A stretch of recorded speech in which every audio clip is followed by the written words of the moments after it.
अस्सलाम वालेकुम। 9th class. बेटा आज हम इस्लामियात लाज़मी में से प्यारे पैगंबर सल्लल्लाहु अलैहि वसल्लम का उसवा हुस्ना और हमारी अमली जिंदगी उसमें से सेकंड टॉपिक पढ़ रहे हैं। हजरत मोहम्मद सल्लल्लाहु अलैहि वसल्लम का ज़ौक़े इबादत। ये है पेज नंबर 41 से पेज नंबर 43 तक। आज हम इसके शॉर्ट क्वेश्चन करते हैं। तो आइए अल्लाह का नाम लेकर शुरू करते हैं। क्वेश्चन नंबर 1, ऐलान नबूवत से पहले नबी करीम सल्लल्लाहु अलैहि वसल्लम की इबादत गुजारी का क्या आलिम था? यानी आप सल्लल्लाहु अलैहि वसल्लम पर जब तक नबूवत नाज़िल नहीं हुई थी उससे पहले आप सल्लल्लाहु अलैहि वसल्लम किस तरह इबादत किया करते थे? तो आंसर है नबी करीम सल्लल्लाहु अलैहि वसल्लम ऐलान नबूवत से पहले भी अल्लाह ताला की बेहद इबादत फरमाते थे। इबादत में यकसुई हासिल करने के लिए आप सल्लल्लाहु अलैहि वसल्लम गारे हिरा में तशरीफ ले जाया करते थे। यकसुई से मुराद है कि बिल्कुल तन्हा होकर पूरी तवज्जो के साथ इबादत करने के लिए आप सल्लल्लाहु अलैहि वसल्लम गारे हिरा में तशरीफ ले जाया करते थे। इसी गार में इबादत के दौरान हजरत जिब्राइल अलैहिस्सलाम तशरीफ लाए और आप सल्लल्लाहु अलैहि वसल्लम पर पहली वही नाजिल हुई। आप सल्लल्लाहु अलैहि वसल्लम की जिंदगी का एक एक लम्हा अल्लाह ताला की इबादत में गुजरता था। आप सल्लल्लाहु अलैहि वसल्लम हर वक्त इबादत में मशगूल रहते थे। क्वेश्चन नंबर 2, नबी करीम सल्लल्लाहु अलैहि वसल्लम इबादत का किस कदर एहतमाम फरमाते थे? एक मिसाल दें। तो इसका आंसर है नबी करीम सल्लल्लाहु अलैहि वसल्लम इबादत का बहुत ज्यादा एहतमाम फरमाते। नमाज और कसरत इबादत की वजह से, कसरत इबादत यानी बहुत ज्यादा इबादत करने की वजह से आप सल्लल्लाहु अलैहि वसल्लम के पांव मुबारक में वर्म आ जाते, यानी बहुत ज्यादा पांव सूज जाते थे।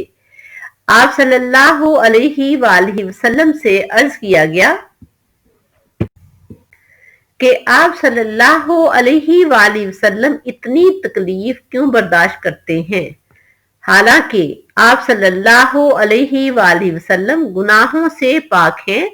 तो आप सल्लल्लाहु अलैहि वसल्लम ने फरमाया, तो क्या मैं शुक्रगुजार बंदा ना बनूं, यानी अल्लाह का शुक्रगुजार बंदा ना बनूं कि मुझे उसने गुनाहों से पाक फरमाया है और मुझे नबी बनाया है, मुझ पर नबूवत नाजिल फरमाई, मुझे इतनी ज्यादा नेमतों से नवाजा है।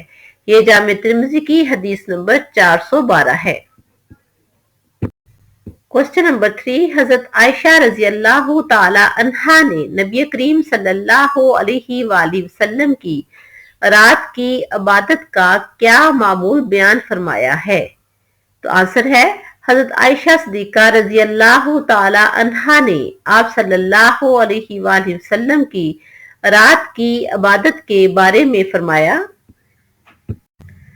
रसूलुल्लाह सल्लल्लाहु अलैहि वसल्लम रात के इब्तदाई हिस्सा में सो जाते, फिर उठकर कयाम करते और सहरी करते, सहरी के करीब वितर पड़ते, फिर अपने बिस्तर पर तशरीफ लाते, फिर जब आजान फजर सुनते तो तेजी से उठ पड़ते।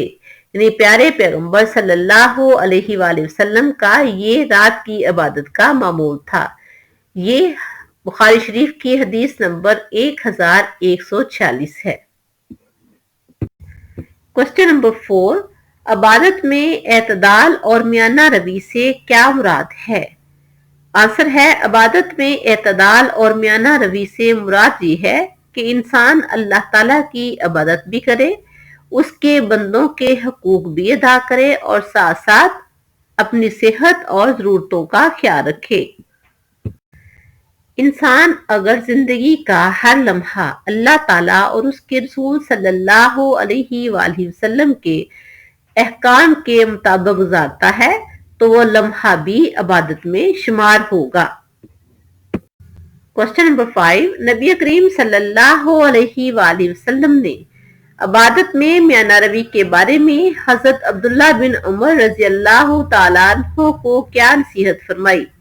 تو اس کا آنسر ہے آپ صلی اللہ علیہ وآلہ وسلم نے فرمایا عبادت بھی کرو اور آرام بھی، روزے بھی رکھو اور کھاؤ پیو بھی، کیونکہ تمہارے جسم کا بھی تم پہ حق ہے۔